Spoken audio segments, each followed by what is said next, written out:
সংবাদ সবাইকে স্বাগত জানাচ্ছি। আমি ফিরোজ তোহা। শুরুতে সংবাদ শিরোনাম জানিয়ে দেব সর্বশেষ গুরুত্বপূর্ণ আপডেট সংবাদ। শুরুতে শিরোনাম। ঋণ নির্ভর কল্পনার ফানুস, বাজেট প্রত্যাখ্যান বিএনপির। 2024-25 অর্থ বছরে প্রস্তাবিত বাজেটকে শূন্যের উপর দাঁড়ানো কল্পনার ফানুস আখ্যা দিয়ে তা প্রত্যাখ্যান করেছে বিএনপি। এরপর জানিয়ে দিব সরকারের ক্ষমতার সিকিউরিটি গার্ড বেনজির এবং আজিজ। অভিযোগ করলেন বিএনপি সিনিয়র যুগ্ম মহাসচিব অ্যাডভোকেট রুহুল কবির রিজভী। এদিকে বেনজিরের স্ত্রী এবং 2 মেয়েকে ফের দুদকে তলব। পুলিশের সাবেক মহাপরিদর্শক আইজিপি বেনজির আহমেদের স্ত্রী জিশান মির্জা এবং 2 মেয়ে আগামী 24 জুন জিজ্ঞাসাবাদের জন্য ফের তলব করেছে দুর্নীতি দমন কমিশন দুদক। তাদের আইনজীবীদের আবেদনের পরিপ্রেক্ষিতে দুদকের পক্ষ থেকে ওই সময় দেওয়া হয়েছে। এদিকে বিএনপি লুটপাটের রাজত্ব থেকে দেশকে রক্ষা করেছে শেখ হাসিনা, জানিয়েছেন আওয়ামী লীগের সাধারণ সম্পাদক এবং সড়ক পরিবহন ও সেতুমন্ত্রী ওবায়দুল কাদের। এদিকে বঙ্গবন্ধুকে হত্যার পর নদীর উপর মশাল চলেছে বললেন নৌ পরিবহন প্রতিমন্ত্রী খালিদ মাহমুদ চৌধুরী। এবং সর্বশেষ জানিয়ে দিব ইরানের প্রেসিডেন্ট ইব্রাহিম রাইসির মৃত্যুর পর ইরানে প্রেসিডেন্ট নির্বাচন 6 প্রার্থীর নাম ঘোষণা।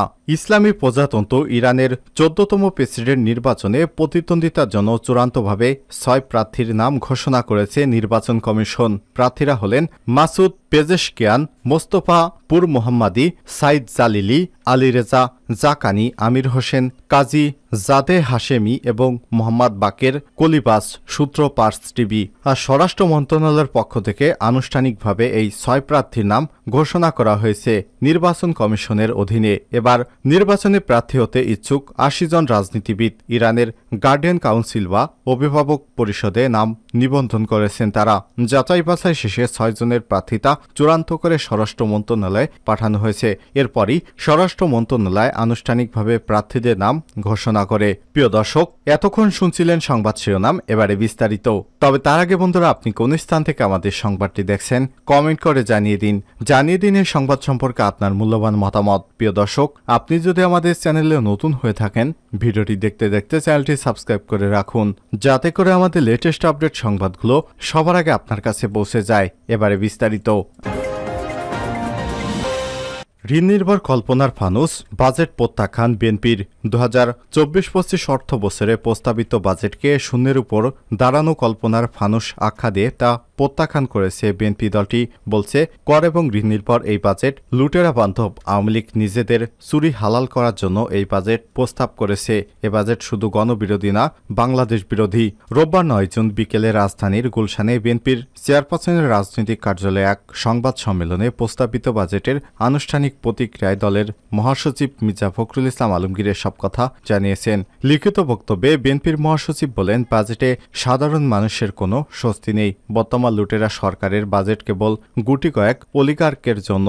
তারা শুধু চুরি করছে না, বরং তারা ব্যবসা করছে, তারাই নীতি প্রণয়ন করছে, আবার তারাই দেশ চালাচ্ছে।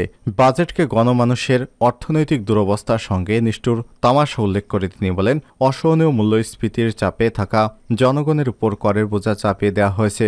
বাজেটে মূল্যস্ফীতির লক্ষ্যমাত্রা ধরা হয়েছে 6.5%। কিভাবে মূল্যস্ফীতি কমিয়ে আনা হবে তার কোনো পথ নির্দেশনা নেই। সরকারি আশ্রয় প্রশ্রয় কিছু সিন্ডিকেটের কারণে নিত্য প্রয়োজনীয় জিনিসপত্রের দাম বাড়ে, তাদের কিভাবে নিয়ন্ত্রণ করা হবে বাজেটে সে আলোচনা নেই। প্রস্তাবিত বাজেটকে কালো টাকা সাদা করার বাজেট উল্লেখ করে বিএনপির মহাসচিব বলেন, কালো টাকা সাদা করার সুযোগ দেওয়ার সৎ এবং বৈধ করদাতা নিরুৎসাহিত এবং দুর্নীতিকে উৎসাহিত করা হয়েছে। দুর্নীতি করার লাইসেন্স দেওয়া অবৈধ, অর্থনৈতিক এবং অসাংবিধানিক। সরকারের অনুকূলে বেড়ে ওঠা আজিজ বেনজিরদের মতো দুর্নীতিবাজদের কালো টাকা সাদা করার ঢালাও সুযোগ সৃষ্টির জন্য এ অবস্থা হয়েছে।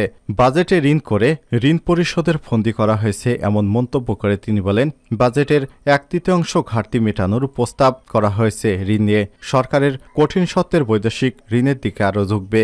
দেশ আটকা পড়বে আরও গভীর ঋণের ফাঁদে, যার বোঝা চাপবে দেশের সাধারণ মানুষের উপর। বর্তমানে দেশের প্রতিটি নবজাতক শিশুকে 1,55,000 টাকার ঋণের বোঝা মাথায় নিয়ে জন্ম নিতে হয়। তিনি আরও বলেন, দেশ দেউলিয়াত্বের গোড়দোড়ায় দাঁড়িয়ে রিজার্ভ ও ডলার সংকট বর্তমান অর্থনীতি অর্থনীতির অন্যতম প্রধান সংকট। এই সংকট কাটিয়ে ওঠার কোনো রূপরেখা বাজেট নেই, কর্মসংস্থান তৈরির কোনো দিক নির্দেশনা এই বাজেটে নেই। সুতরাং এই বাজেট ঋণ করে ঋণ পরিশোধের ফন্দি করা হয়েছে এমন মন্তব্য করে তিনি বলেন, বাজেটের 1/3 ঘাটতি মেটানো প্রস্তাব করা হয়েছে ঋণ নিয়ে। সরকার কঠিন সত্যের বৈদেশিক ঋণের দিকে আরও ঝুঁকবে, দেশ আটকা পড়বে আরও গভীর ঋণের ফাঁদে, যার বোঝা চাপবে দেশের সাধারণ মানুষের উপর। বর্তমানে দেশের প্রতিটি নবজাতক শিশুকে 1,55,000 টাকার ঋণের বোঝা মাথায় নিয়ে জন্ম নিতে হয়। তিনি আরও বলেন, দেশ দেউলিয়াত্বের গোড়দোড়ায় দাঁড়িয়ে। রিজার্ভ এবং ডলার সংকট বর্তমান অর্থনীতির অন্যতম প্রধান সংকট। এই সংকট কাটিয়ে ওঠার কোনো রূপরেখা বাজেটে নেই, কর্মসংস্থান তৈরির কোনো দিক নির্দেশনাও নেই। সুতরাং এই বাজেটকে আমরা প্রত্যাখ্যান করছি। সরকারের ক্ষমতা সিকিউরিটি গার্ড বেনজির আজিজেরা, বলছেন রিজভী। বিএনপি সিনিয়র যুগ্ম মহাসচিব রুহুল কবির রিজভী বলেছেন, বর্তমান অবৈধ সরকারের দখলদারত্বের ক্ষমতার সিকিউরিটি গার্ড হচ্ছে বেনজির এবং আজিজেরা। প্রধানমন্ত্রীর উদ্দেশ্যে তিনি বলেন, আপনারা আজকে যে দখলদারত্বের ক্ষমতা, এ ক্ষমতার প্রহরী, ক্ষমতার সিকিউরিটি গার্ড এই বেনজির আজিজ সাহেবেরা, তারা যে জনগণের উপর দমন নীতি চালিয়েছে সেটাও আজকে সর্বজন স্বীকৃত। জাপানের রাষ্ট্রদূত বলেছেন, রাতের অন্ধকারে 2018 সালে নির্বাচন হয়েছে।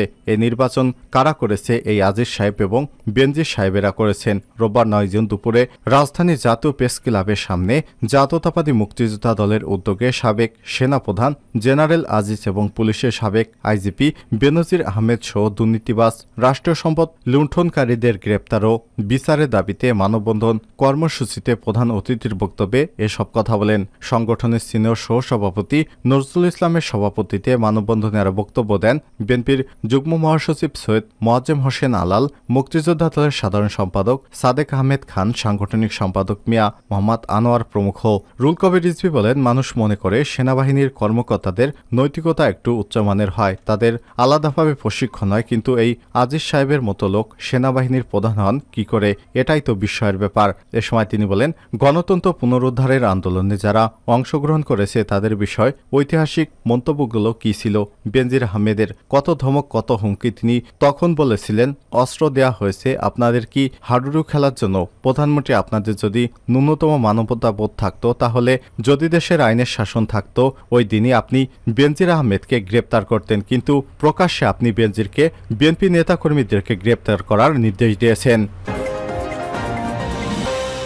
বেনজিরের স্ত্রী ও 2 মেয়েকে ফের দুদকে তলব। পুলিশের সাবেক মহাপরিদর্শক আইজিপি বেনজির আহমেদের স্ত্রী ও 2 মেয়েকে আগামী 24 জুন জিজ্ঞাসাবাদের জন্য ফের তলব করেছে দুর্নীতি দমন কমিশন দুদক। তাদের আইনজীবীর আবেদনের পরিপ্রেক্ষিতে দুদকের পক্ষ থেকে ওই সময় দেওয়া হয়েছে। রোববার 9 জুন দুদকের জনসংযোগ কর্মকর্তা মোহাম্মদ আক্তারুল ইসলাম এসব তথ্য নিশ্চিত করেছেন। এর আগে রোববার বিকেলে তাদের আইনজীবী দুদকে হাজির হয়ে আবেদন করেন। আবেদনে দুদকের কাছে 15 দিনের সময় চাওয়া হয়। আবেদনের পরিপ্রেক্ষিতে তাদের আরও তলব করার জন্য সময় দেওয়া হয়েছে। জানা গেছে, গত 28 মে বেনজির, তার স্ত্রী ও 2 মেয়েকে জিজ্ঞাসাবাদের জন্য তলব করা হয়। দুদকের পাঠানো নোটিশে বেনজিরকে 6 জুন, তার স্ত্রী ও সন্তানদের 9 জুন দুদকে হাজির হয়ে বক্তব্য দিতে বলা হয়েছিল। ইতিমধ্যে বেনজিরের আবেদনের পরিপ্রেক্ষিতে তাকে জিজ্ঞাসাবাদের জন্য আগামী 23 জুন তলব করা হয়েছে। সম্প্রতি বেনজিরের ঘরে আলাদিনের চেরাক এবং বনের জমিতে বেনজিরের রিসোর্ট শিরোনামে একটি জাতীয় দৈনিক পত্রিকায় প্রতিবেদন প্রকাশিত হয়। এতে সাবেক আইজিপি বেনজির আহমেদ ও তার পরিবারের সদস্যদের বিরুদ্ধে অবৈধ সম্পদ অর্জনের অভিযোগ উঠে আসে। অভিযোগ যাচাই বাছাই শেষে অনুসন্ধানের সিদ্ধান্ত নিয়েছে দুদক। তবে বেনজির 6 তারিখে হাজির না হওয়ার কারণে বেনজির গাজীপুরের রিসোর্ট এবং গোপালগঞ্জের সাভানা ইকো রিসোর্ট ইতিমধ্যে সরকার দখল করে নিয়েছে। বিভিন্ন সূত্র থেকে জানা যায়, বেনজির এবং তার পরিবারের সদস্যদের নামে জব্দ জমি বিক্রি হস্তান্তর বন্ধ। আদালতে আদেশের কপি সংশ্লিষ্ট জেলা রেজিস্ট্রার ও সংশ্লিষ্ট সাব রেজিস্ট্রার কাছে পাঠানো হয়েছে। জমি যাতে অন্য কারো নামে নামজারি করা না হয় সে ব্যাপারে সবাইকে সতর্ক থাকার নির্দেশনা দিয়েছে হাইকোর্ট। বিএনপি লুটপাটের রাজত্ব থেকে দেশকে রক্ষা করেছে শেখ হাসিনা। বিএনপি লুটপাটের রাজত্ব থেকে শেখ হাসিনা দেশকে রক্ষা করেছেন বলে মন্তব্য করেছেন আওয়ামী লীগের সাধারণ সম্পাদক এবং সড়ক পরিবহন ও সেতুমন্ত্রী ওবায়দুল কাদের। রোববার ৯ জুন বঙ্গবন্ধু এভিনিউ আওয়ামী লীগের কেন্দ্রীয় কার্যালয়ে আয়োজিত যৌথ সভায় একথা বলেন তিনি। আওয়ামী লীগের কেন্দ্র নেতাদের সঙ্গে ঢাকা মহানগর উত্তর ও দক্ষিণ জেলা আওয়ামী লীগ এবং সব সহযোগী সংগঠনের সভাপতি সাধারণ সম্পাদকদের সঙ্গে এই যৌথ সভা অনুষ্ঠিত হয়। ওবায়দুল কাদের বলেন, বিএনপির আমলে যে লুটপাটের রাজত্ব সৃষ্টি হয়েছিল, দেশকে ধ্বংসের দিকে নিয়ে গিয়েছিল, তা থেকে দেশকে রক্ষা করেছেন প্রধানমন্ত্রী শেখ হাসিনা। তিনি বলেন, ২০২৪-২৫ অর্থ বছরে বাজেটটা করা হয়েছে রাঘব বোয়ালদের লুটপাট বন্ধ করার জন্য। বিএনপির আমলে যে লুটপাটের রাজত্ব সৃষ্টি হয়েছিল, তা থেকে দেশকে রক্ষা করেছেন শেখ হাসিনা। লুটপাট করে কেউ এখনে পার পাবে না। নিজের লোকদেরকে শায়েস্তা করার সাহস বিএনপি নেই উল্লেখ করে ওবায়দুল কাদের বলেন, বুয়েটে সনি হত্যার বিচার করেছে, বিএনপি করে নাই। আর আবরার হত্যায় যে কয়জনের মৃত্যুদণ্ড হয়েছে সবারই বিচার করা হয়েছে। এরপর বিএনপির আমলে বুয়েটে আবু বকর হত্যার কোনো বিচার হয়নি, কিন্তু আবরার হত্যার ঠিকই বিচার করা হয়েছে। তিনি বলেন, শেখ হাসিনা সরকার গরিবের সরকার, সে দলের হোক বা যে দলেরই হোক না কেন সবারই বিচার করবে। সবাইকে জবাবদিহিতার আওতায় এনেছেন প্রধানমন্ত্রী শেখ হাসিনা। এ কারণেই তিনি জনগণের নেত্রী বলে পরিচিত।